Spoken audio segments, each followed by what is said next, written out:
પરશુરામ મહારાજે બહુ સરસ વાત કરી. વસન વિવેકી જે નર ને નારી પાનબાઈ એને બ્રહ્માજીક લાગે પાય. ગુરુ મહારાજ કે ભાઈ તમે મારું બોલેલું ન પાડો કાંઈ નહીં, તમે તમારું બોલેલું પાડજો. હવે આપણે ભીખુરામ મહારાજ ના બીજથી પહેલા દસ્તાન આપું. મહારાજે બહુ વાત સારી કરી. એક મહાત્મા હોય, મહાત્મા એક આશ્રમ હારા મારો કરે તે એક કૂતરી વિયાણી એમાં એક ગલુડિયું દૂધ પાઈને મહારાજે બહુ મોટું કર્યું. મોટું છું એટલે આશ્રમમાં જે આવે ને એને બટકા મળે, બટકા ભરે. એટલે ભક્તો આશ્રમમાં આવતા બંધ થઈ ગયા બધા. પછી ગુરુ મહારાજ પૂછે કે કોઈ ભક્તો કેમ નથી આવતા? કે મહારાજ તમે ઓલા ગલવડિયાને દૂધ પાઈને મોટું કર્યું ને એ કડવા શીખી ગયું છે, એટલે એ બધાને કળે છે. જો બધા એમ કે પાટા બાંધ્યા, કોઈએ કોણીએ બાંધ્યો, કોઈએ પીંડીએ બાંધ્યો, એમ કે બધે પાટા બાંધ્યા. જો ખરા એમ કે. પછી મહારાજ તો બહુ તિકાલ જ્ઞાની હતા, દયા આવી, કૂતરીને બોલાવી આવી. પછી અંજલિ સાટી ને એને ગાય બનાવી દીધી. ગાય બનાવી દીધી એટલે પાછો હતો અમને આશ્રમ ધામધૂમ હાલવા પીડો.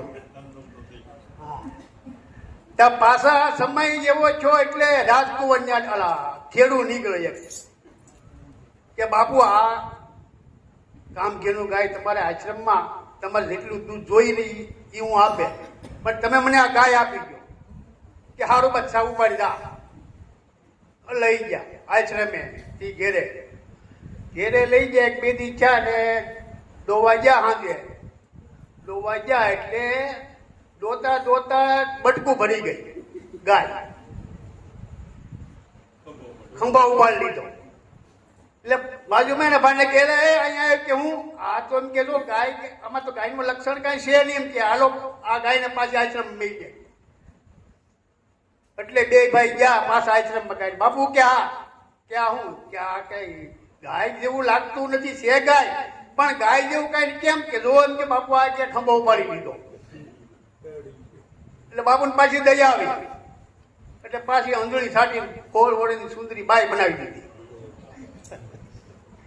બાઈ બનાવી દીધી એટલે પાછો તમારે આમ આશ્રમ રેડી હાલે. એટલે રાજાના કુંવર નીકળ્યો અહીંયા કે બાપુજી કે હું બાપજી કે આ અનિયારે મારે લગ્ન કરવાનું છે. કુંવર કે ઉપાડ કે જા.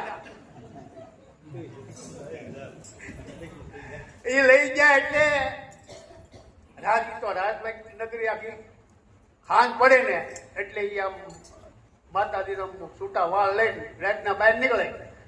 એટલે જેટલા દીવા હોય ને પેલા કે હવે લાઈટ નહોતી મસાલે એટલે ભૂખ મારી ધીમે ધીમે સાટે.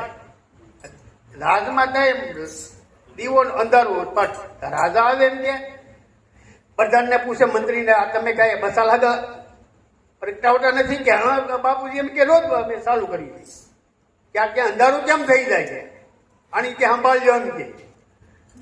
એટલે એ મંત્રીને પ્રધાનને જોયું કે રાતના 12 વાગ્યા એટલે આ કુંવરી નીકળ્યા બહાર ફૂંક મારતા જ એમ કોળિયું સાટતા હતા. કે આ કેવું કેમ રાજાને કુંવરને કે ભાઈ આ છે એમ? એટલે કે કોણ છે એમ કે બાપુ અમે નામ નથી લેતા, તમે અમારી હારે ઉભા રહ્યો એમ. એટલે સમય છો રાતના 12 વાગ્યા એટલે કુંવર ને મંત્રી ને પ્રધાન થઈને જોયું. કુંવરી નીકળ્યા એટલે ફૂંક મારતા થાય ને કોડિયા સાટતા થાય. કુંવરને છો કે આ એમ કે રાણી બનવા લાયક નથી એમ. ગુરુ મહારાજ અધિકાર તો આપી દે પણ એ અધિકાર નિભાવો ને. ગુરુ મહિમા પાર છે એનો વેદ પામે ની પાર. આમાં કઈક મથી મુવા કોક હિલ્લા સમજ્યા. આ વલણું છે સત્સંગનું. અમારે વણીરામ મહારાજ કહેતા આ સંતની પદ પર બેવું ને તો વાહમાં છે ને સાયલ નો રે. એવી વાત છે. પદ લઈને પૂંજાવા માટે નથી.